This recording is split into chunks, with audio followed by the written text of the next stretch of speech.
Nak tahu apa tu V kongsi? Alright, hari ini saya tunjuk V kongsi ni adalah dua tabung.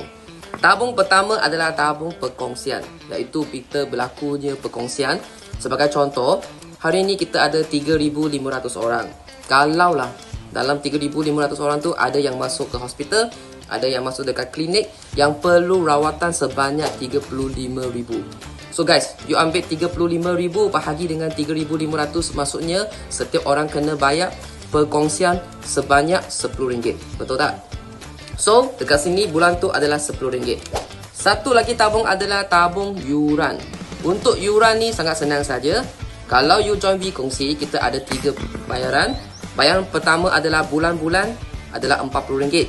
Ataupun 3 bulan sekali RM100. Yuran untuk guna ni lah. Ataupun setahun RM360. Which is dalam bulanan adalah RM30. So kalau you tanya saya mana lagi berbaloi, confirm lah 360 sebab sekaligus bayar untuk setahun.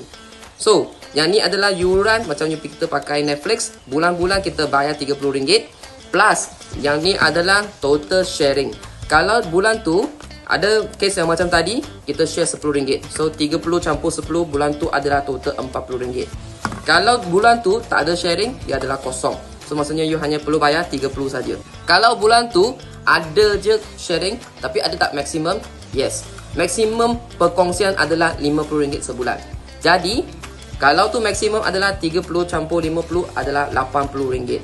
So guys, untuk join V kongsi ni sangat senang saja. Bermula dengan 30 sehingga maksimum RM80 sebulan. Dengan harga macam ni, you guys boleh dapat perlindungan sebanyak RM1 juta. So bayangkan kalau bayar bulan-bulan RM30 dapat RM1 juta, mana dah dapat? Dapat dekat V kongsi sekarang. Okay?